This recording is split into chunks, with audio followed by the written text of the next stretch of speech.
Şuradan çorba doldurun.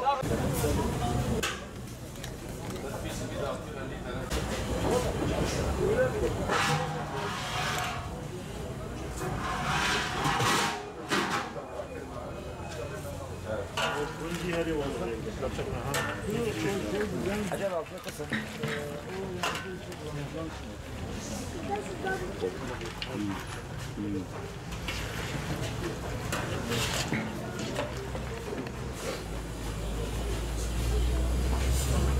Öncelikle bütün Müslüman kardeşlerimin Ramazan-ı Şerifleri mübarek olsun.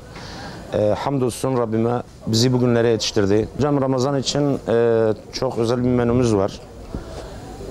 Özellikle haşlamalardan, kavurmalardan, tas kebap olmak üzere yani tandır çeşitleri, ondan sonra zengin bir menümüz var. Tatlarla beraber, çorbalarımızla beraber.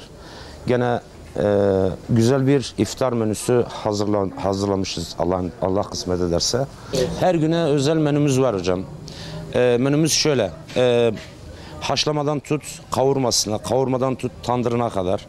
Hani bizde et çeşitleri, hani bize et geldikçe güzel yemek yapmaya devam edeceğiz. Ve halkımıza yardımcı olmaya çalışacağız. Allah'ın izniyle devam edeceğiz. Dışarıdan gelen yemekleri bizim Siverekli bacılarımız yapmıştı. Gerçekten onlara buradan teşekkürlerimi sunmak istiyorum. Gece saat 11'e kadar o dağıtım yapıldı. En az 6.000 kişilik sarma yapmışlardı. Gerçekten de hepsi birbirinden güzeldi. Maşallah gerçekten çok güzel bir hizmet etmişlerdi. Allah peygamber onlardan razı olsun.